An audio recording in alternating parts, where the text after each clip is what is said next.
欢迎来到新闻频道，明星们很高兴您订阅了该频道。我太难了。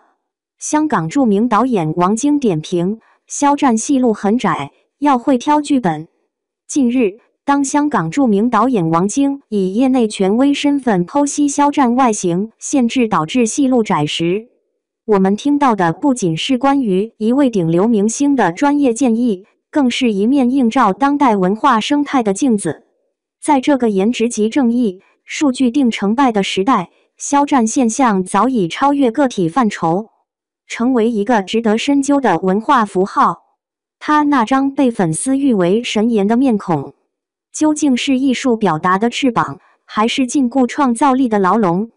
不可否认，肖战的外形构成了他事业大厦的基石。从《陈情令》中魏无羡的清冷俊逸到《斗罗大陆》唐三的英气逼人，他精准击中了当代观众对古风美男的集体想象。数据显示，肖战主演剧集超70%的正面评价直接关联其外形魅力。社交媒体上颜控狂欢已成为其粉丝文化的核心特征。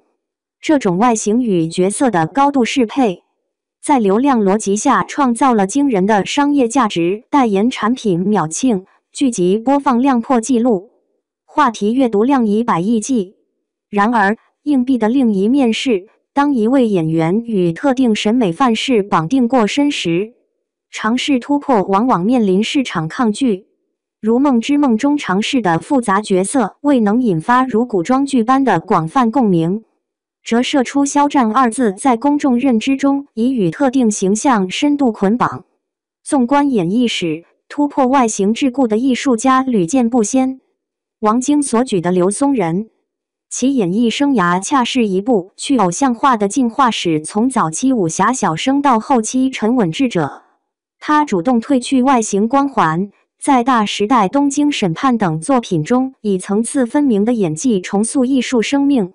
这种稳扎稳打的智慧，本质上是对演艺规律而非市场规律的尊重。反观当下，肖战面临的困境有其时代特殊性。在算法推荐与粉丝经济交织的生态环境中，演员被简化为可量化的数据符号，任何偏离舒适区的尝试都可能触发流量警报。深层审视，肖战的戏路困局实则是当代娱乐工业结构性矛盾的缩影。资本对安全回报的追逐，鼓励演员在成功公式内重复生产。粉丝的养成心态则渴望偶像维持在可掌控的审美框架内。当一张脸成为价值连城的 IP， 其所有者反而可能失去换一张脸的艺术自由。这种悖论不禁令人思考，在艺术领域，完美有时是否反而成为最大的不完美？真正的表演艺术终究要超越皮箱的局限。如罗伯特·德尼罗为出租车司机减重27斤，查理兹·塞顿在《女魔头》中毁容式出演，这些突破源于对艺术真实的虔诚敬畏。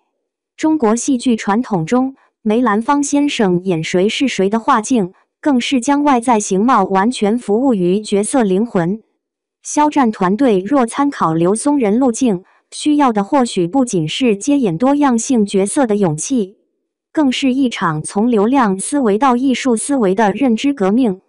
将公众注意力从肖战有多完美转向角色有多真实。王晶的建议恰逢其时地抛出了一个根本命题，在娱乐至上的年代，演员如何平衡作为商品的自己与作为艺术家的自己？对肖战而言，突破戏路窄的困境，不仅是职业生涯的挑战，更是一场与时代审美惯性的对话。当一位顶级流量敢于打破镜像中的自己，或许才能触碰到表演艺术最本真的内核。那不是被观赏的完美，而是通往人性深处的真实。这张被千万人珍视的脸，能否成为透视复杂人性的窗口，而非阻隔艺术探索的围墙？答案不在聚光灯下的容颜，而在每一个敢于走出安全区的角色选择中。因为最终，伟大的表演从不在于演员多么像自己，而在于他们多么彻底地成为了别人。恭喜肖战精彩大片《德贤锦志》票房破3.7亿，有你贡献的一票吗？当肖战主演的文艺抗战片《德贤锦志》以4000万成本斩获3.7亿元票房的消息传来，电影行业为之一振，投资回报率超900%，密钥延长至2026年2月5日。这样的成绩单不仅是一份商业上的成功，更蕴含着中国电影市场转型期的多重启示。长久以来，文艺片不卖座似乎成了行业魔咒。然而，《德贤锦志》的成功打破了这一思维定式。这部以抗日战争为背景的文艺片，没有选择宏大叙事，反而从小人物的德贤瞬间切入，展现战火中的人性微光。这种视角的独特性，恰恰成为其吸引力所在。在商业大片同质化严重的当下，观众对真诚叙事的渴望愈发强烈。德贤锦志的成功表明，文艺片并非注定小众，关键在于能否找到艺术表达与大众情感的连接点。影片通过细腻的情感刻画，让历史不再是教科书上的遥远事件，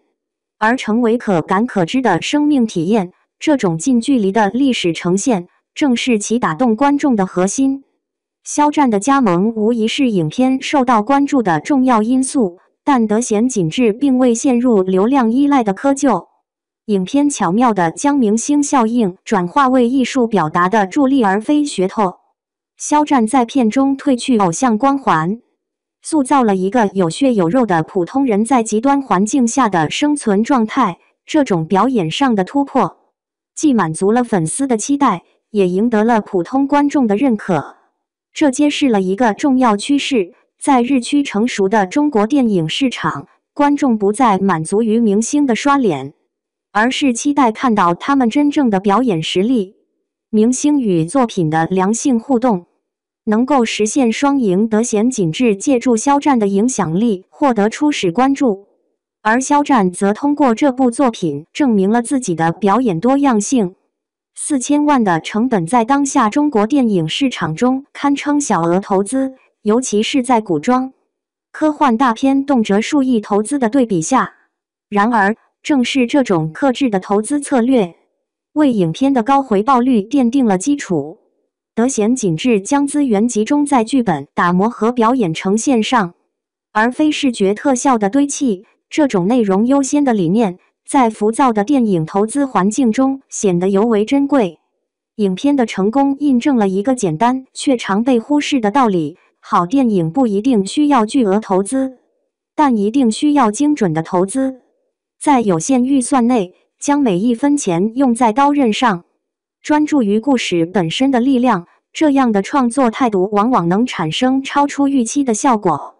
密钥延长至2026年2月5日，这一罕见决策背后，是市场对优质内容长尾价值的认可。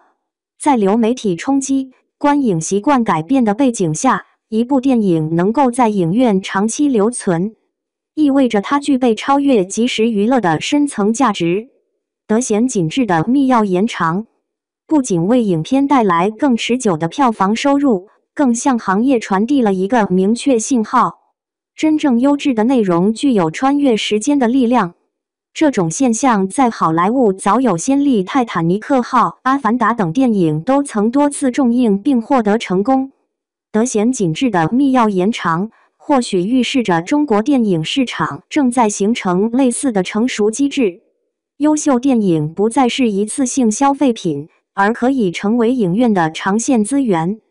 德贤锦志最值得深思的成功之处，在于它实现了艺术追求、商业回报与主流价值的和谐统一。作为一部抗战题材影片，它避免了说教式的爱国主义表达，而是通过个体的命运选择，自然呈现民族精神的内涵。这种柔软的主流价值传达，反而更能引发当代观众的情感共鸣。在文化产品日益成为国际竞争软实力的今天，德贤锦志提供了一种可借鉴的模式，用世界通行的电影语言，讲述中国故事，以人类共同的感情传递民族精神。这种平衡艺术、正是中国电影走向成熟的关键。肖战精彩大片得闲紧致的票房奇迹，看似偶然，实则有迹可循。它标志着中国电影市场正在告别野蛮生长，进入精细化、多元化的新阶段。观众品味的提升，投资理念的理性化，创作方向的多元化，共同构成了这个案例的深层背景。在流量焦虑、投资泡沫尚未完全退去的行业环境中，得闲紧致如同一股清流，提醒电影人回归创作初心。好故事永远有市场，真诚表达总能找到知音。当文艺与商业实现双向奔赴，中国电影才能真正讲好属于这个时代的故事，并在世界电影舞台上找到自己的独特位置。